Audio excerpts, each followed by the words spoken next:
अस्सलाम वालेकुम, doctor Arshad Mahmood hair. आज की इस वीडियो के अंदर हम वालिदैन के एक इम्पॉर्टेंट क्वेश्चन को डिस्कस करेंगे, जो कि है बच्चों को ठोस ग़िज़ा शुरू करने से मुतालिक। हमसे पूछा जाता है कि ठोस ग़िज़ा कब शुरू करनी है, कौन सी ठोस ग़िज़ा बच्चों को देनी है और किस तरह बढ़ानी है। तो इन चीज़ों को मैं डिस्कस करूँगा इस वीडियो के अंदर। तो सबसे पहले तो हम बुनियादी असूल डिस्कस कर लेते हैं कि बच्चों की डाइट कैसे बनानी है आपने। ये वीडियो ख़ासकर छोटे बच्चों के लिए जिनकी उम्र 1 साल या 2 साल तक की है।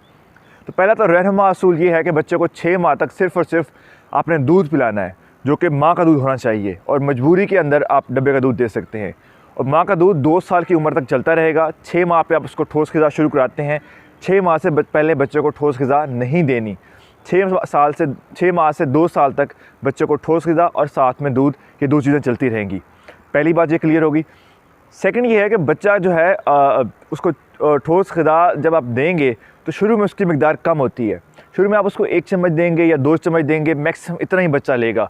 वो उसके बाद बच्चा ज़बान मारेगा और चीज़ निकाल देगा, तो उसमें परेशान होने की बिल्कुल बात नहीं है। शुरू में बच्चे सारे इतनी ही ग़िज़ा लेते हैं और ज़बान से ग़िज़ा निकालने की कोशिश करते हैं।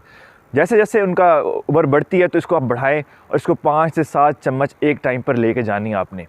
अब इम्पॉर्टेंट असूल यहाँ पे यह है कि जब बच्चा कुछ खाना नहीं चाह रहा तो आपने ज़बरदस्ती उसके मुँह में अंदर नहीं ठोसना। इससे होता यह है कि उनका टेस्ट डेवलप नहीं होता और फिर आपको आगे जाके मसाइल होते हैं। बच्चे को पहले साल के अंदर चीनी और नमक ना दें। इन दोनों चीज़ों की ज़रूरत नहीं होती। बच्चों के टेस्ट बड्स भी डेवलप नहीं होते, तो उनको ऐसा जायका भी महसूस नहीं होता, तो इसकी ज़रूरत बिल्कुल नहीं है। तो पहले साल के अंदर चीनी और नमक से परहेज़ करें। अब हम देखते हैं कि बच्चों को ग़िज़ा देनी कौन सी है। तो जब बच्चे को 6 माह पर ग़िज़ा शुरू कराई जाती है तो हम ऐसी चीज़ें देने की कोशिश करते हैं जो नरम हो, जिनको चबाना ना पड़े और जो ईज़िली बच्चा अंदर लेके जाए। उसके अंदर हमारे कस्टर्ड शामिल हैं, खीर शामिल है, उबले हुए चावल जो उनकी पेस्ट बनी होती है वो शामिल है, साबूदाना शामिल है, और कुछ फल भी इसके अंदर दिए जा सकते हैं। ये ग़िज़ा है 6 से 8 माह के बच्चे की। फलों के अंदर हम उसको आम दे सकते हैं, सेब दे सकते हैं और केला दे सकते हैं। तो ये चीज़ें 6 से 8 माह के बच्चे को आप दे सकते हैं। अब 8 से 10 माह के बच्चों को मैं क्या दे सकते हैं, तो इसमें वो खुराक जो 6 से 8 माह वाली वो भी दी जा सकती है, और साथ में आप कुछ चीज़ें ऐड कर सकते हैं जिसके अंदर सब्ज़ियाँ ख़ासकर शामिल हैं।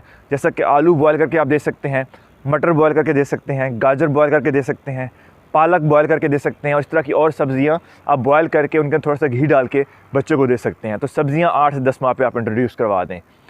10 से 12 माह के दौरान आप उसको प्रोटीन वाली डाइट दें, जैसा कि चिकन का सूप हो गया, जैसा कि कीमा हो गया, जैसा कि मछली हो गई, और इसी तरह अंडा और तमाम किस्म की दालें।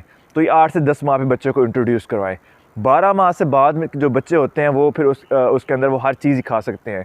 तो 10 से 12 माह का टाइम है, उसके दौरान आप उसको रोटी भी देना शुरू कर सकते हैं। तो 12 माह के बाद बच्चे को हर तरह की ग़िज़ा दी जा सकती है। बच्चों की ग़िज़ा से मुताल्लिक़ अगर फिर भी आपके कोई क्वेश्चन हो तो आप कमेंट सेक्शन में पूछ सकते हैं। Thank you.